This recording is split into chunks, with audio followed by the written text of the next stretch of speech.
जय हिंद दोस्तों। NDA special train तो सबने देखी होगी। आखिरकार ये ट्रेन चलाई ही सिर्फ उन सारे कैडेट्स के लिए जाती है जो एनडीए ज्वाइन कर चुके होते हैं या करने वाले होते हैं।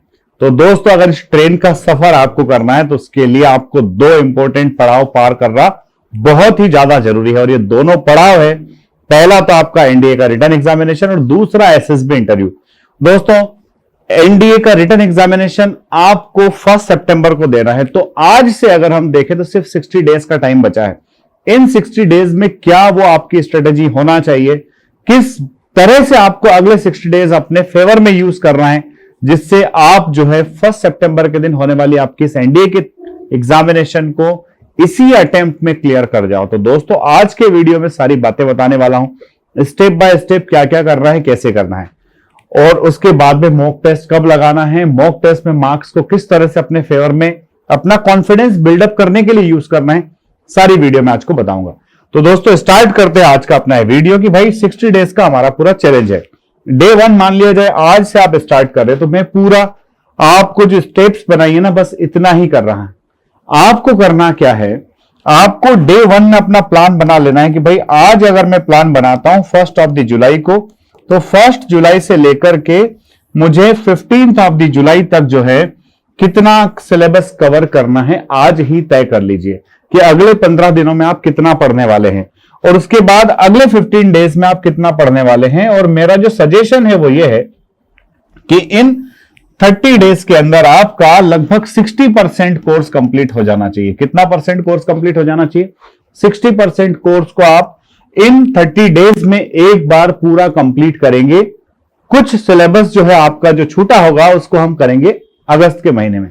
यहां आपको ध्यान रखना है किन किन चीजों को पहले कवर करना है, कौन से टॉपिक्स को बाद के लिए रखना है, मैथमेटिक्स में क्या पहले करना है, इंग्लिश में क्या पहले करना है।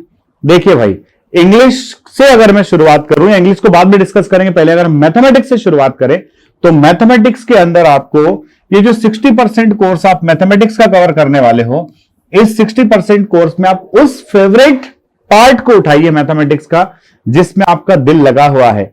मैथमेटिक्स का वो पोर्शन उठाइए जिसको करने में आपको बड़ा मजा आता है। दोस्तों, अगर आप मैथमेटिक्स का वो पोर्शन उठाते हैं जिसको करने में आपको मजा आता है, जो आपने ऑलरेडी करके रखा हुआ है, जो आपको अच्छा लगता है, तो कम टाइम के अंदर इन 15 डेज के अंदर आप जितना सिलेबस कवर कर पाओगे वो आपको कॉन्फिडेंस देगा आगे बढ़ने के लिए। और उसके बाद में फिर नेक्स्ट 15 डेज में आप और ज्यादा सिलेबस को कवर कर पाओगे। तो ये स्ट्रेटेजी रखते हुए आपको इन 30 डेज के अंदर अपने मैथमेटिक्स का 60% जो है हिस्सा खत्म कर लेना है। इसके साथ साथ कि सर सिर्फ मैथमेटिक्स ही तो एनडीए नहीं है ना, मैथमेटिक्स के अलावा भी दूसरा पोर्शन है, जीएटी एक बड़ा रोल प्ले करता है। तो जीएटी का क्या करना है? तो दोस्तों, जीएटी में आपको क्या करना है, देखो आपको है ना, अगर अभी तक आपने वोकेबुलरी नहीं उठाई इंग्लिश के अंदर, तो अभी से भी अगर आप 30 वर्ड्स पर डे करोगे, तो 30 वर्ड्स पर डे करोगे ना बेटा, तो 30 दिन में आप 900 नए वर्ड्स कर लोगे। अगर 900 नए वर्ड्स आपने किए हैं, इन 900 वर्ड्स का एक सिनोनियम एक एंटोनियम अगर आपने किया है बेटा, तो 30 डेज के अंदर आपके पॉकेट में 2700 वर्ड्स आ जाएंगे। 2700 वर्ड जिसको पता है वो बच्चा एनडीए के इंग्लिश में मात नहीं खा सकता। एनडीए के इंग्लिश वोकेबुलरी में उससे दमदार कोई दूसरा बच्चा नहीं हो सकता जिसको 2700 वर्ड्स पता है। पर इसके लिए मेहनत तो थोड़ी सी लगेगी। तो दोस्तों, पहली बात, मैथमेटिक्स स्टार्ट किया। फर्स्ट 15 डेज में हमने कुछ प्लान किया, बेहतरीन तरीके से उस प्लान को एग्जीक्यूट किया। क्योंकि देखो, प्लान बनाना आसान है और उस प्लान को एग्जीक्यूट करना मुश्किल है। अब मैं चाहता तो यहां पर है ना, आपको सारे है ना टॉपिक वाइज बातें करता, पर मैं टॉपिक वाइज बातें सिर्फ इसलिए नहीं कर रहा हूं कि हर एक बच्चे का अलग अलग सेक्शन मजबूत है, हर एक बच्चे ने पहले से अलग अलग सेक्शन कर रखा है। अगर वो बच्चा मेरे कहने से अब कुछ नया करेगा तो हो सकता है वो प्रॉब्लम में आ जाए। इसलिए मैं एक बेसिक आइडिया दे रहा हूं, उस बेसिक आइडिया को स्पेसिफिक आपको करना है। वो स्पेसिफिक अगर आपने कर लिया, आपकी जीत तय है। तो इंग्लिश में आपने 30 वर्ड्स डेली किए, 30 डेज तक किए, 900 वर्ड्स हो गए। हर एक का एक एंटोनियम एक सिनोनियम भी अगर पता है तो 900 के हिसाब से 2700 वर्ड्स आपके कहीं नहीं गए। आपको डेली बेसिस पे क्या करना है बेटा? डेली बेसिस पे 30 इडियम्स भी कर लेना। इडियम्स है ना, बड़ी सिंपल चीज होती है, बड़ी सिंपल चीज होती है। इनको रीडिंग मारना होता है, एक या दो बार आपने रीडिंग मारी, ऐसा नहीं करना है कि आप कोई इडियम याद करो, कोई आपसे पूछे आप मीनिंग बता पाओ ना बता पाओ।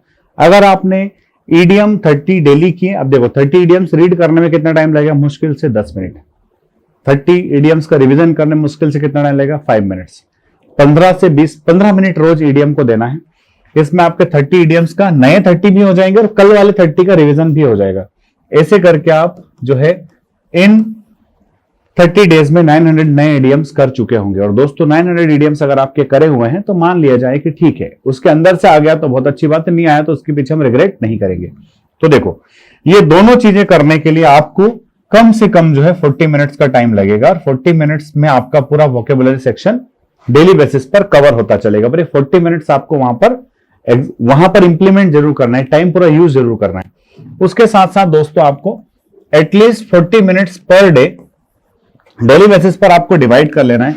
आपको PQRS की प्रैक्टिस करना है, आपको क्लोज टेस्ट की प्रैक्टिस करना है और साथ ही आपको कॉम्प्रहेंशन वाला जो पार्ट है, कॉम्प्रहेंशन वाले पार्ट की प्रैक्टिस करना है। ये तीनों पार्ट जो है, ऐसा नहीं है कि डेली बेसिस पर या तो आप चाहो तो तीनों को रोज लगाओ या फिर आप 2 डेज PQRS कर सकते हो, 2 डेज क्लोज टेस्ट कर सकते हो, 2 डेज कॉम्प्रहेंशन कर सकते हो, पर एटलीस्ट 40 मिनट्स के लगाना है। बोले सर इसके लिए क्या करना है? आप इसके लिए किसी भी एग्जामिनेशन के PYQs उठा सकते हो और उन PYQs को लगा करके अगर आप सॉल्व करते हो 40 मिनट्स पर डे 30 डेज तक करोगे, एटलीस्ट आपके हाथ में कम से कम जो है 10 डेज तीनों की प्रैक्टिस हो जाएगी। इतनी प्रैक्टिस बहुत इससे बन जाएगा।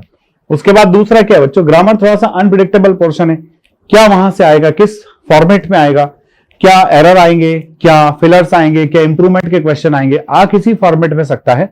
इसलिए आपको एटलीस्ट 30 मिनट्स पर डे के हिसाब से ग्रामर को भी पढ़ना है बच्चा।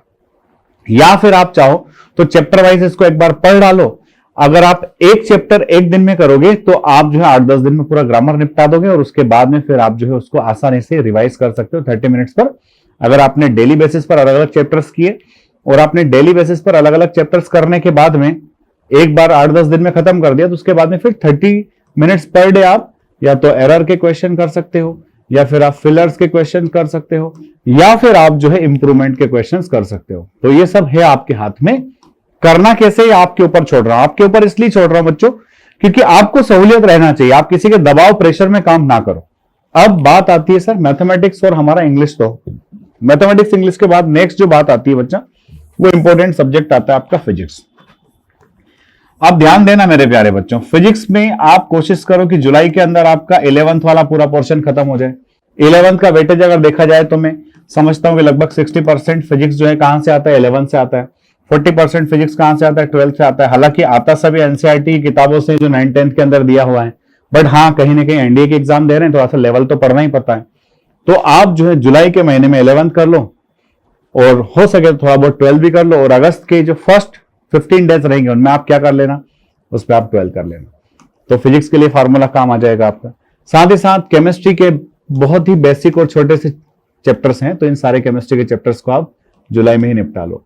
अगर आपने 4 सब्जेक्ट जुलाई में टनाटन कर लिए, कौन कौन से?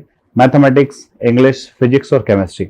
अब बात करता हूं कि अगर फोर्स डिफेंस एकेडमी के ऑफलाइन वाले बच्चे इस वीडियो को देख रहे हैं तो बच्चा मैक्सिमम बैचेस में ज्योग्राफी हो चुका है, तो आप क्या करो बेटा, ज्योग्राफी का रिविजन करके एकदम इसको पका के रख लो, क्योंकि महेंद्र सर ने इतनी मेहनत करी है तो मेहनत बेकार नहीं जाना चाहिए। ज्योग्राफी पूरा जुलाई में निपटा लो। यानी कि जुलाई है ना, ऐसा कहा जाता है, देखो T20 में क्या कहा जाता है, T20 के मैच में ऐसा कहा जाता है कि जो भी टीम जो है ना 6वें से लेकर के 14वें ओवर के बीच में अच्छा खेलती है मैच जीत जाती है। तो ये जो जुलाई का महीना है ना सितंबर वाले अटेम्प्ट के लिए, ये बिल्कुल 6 से 14 ओवर के समान ही है, क्योंकि जुलाई में अगर मेहनत कम पड़ गई तो फिर अगस्त में उसकी भरपाई नहीं हो सकती, और अगर जुलाई में दिल खोल के मेहनत कर ली तो फिर अगस्त जो है आपको हमेशा बोनस दे करके जाएगा।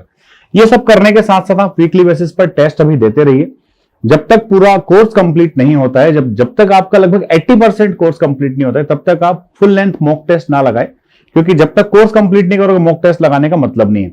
दूसरी एक और बात कि एग्जामिनेशन के जस्ट पहले मॉक लगाने की जरूरत नहीं है। मॉक हम लगाएंगे अगस्त के महीने में, जब हमारा इतना सब कुछ कवर हो चुका होगा। अगस्त में मॉक लगाना शुरू करेंगे, 20 अगस्त तक मॉक लगाएंगे और उसके बाद मॉक लगाना भी बंद कर देंगे। तो इस 60 डेज का फुल प्रूफ प्लान है। हिस्ट्री, पॉलिटी और बायोलॉजी आपके ऊपर छोड़ा, जिसको जितना पढ़ना है, जैसे पढ़ना है उसको वैसे कर लेना, बट इन सारे पोर्शन पर फोकस करो। अगर ये फोकस आपका अच्छा हो गया, आपने अपना तीर निशाने पर मार दिया, फिर आपको एनडीए क्लियर करने से कोई रोक नहीं सकता। वीडियो उन सारे बच्चों तक जरूर पहुंचा दो जो एनडीए की एग्जामिनेशन दे रहे। बहुत ही खास और इंपॉर्टेंट वीडियो है, एकदम सरल भाषा में समझाया गया है और अगर अच्छा लगा है, डेफिनेटली अच्छा लगा ही होगा, तो इसको लाइक शेयर सब्सक्राइब करना ना भूलें। जय हिंद, जय भारत, इंकलाब जिंदाबाद, भारत माता की जय।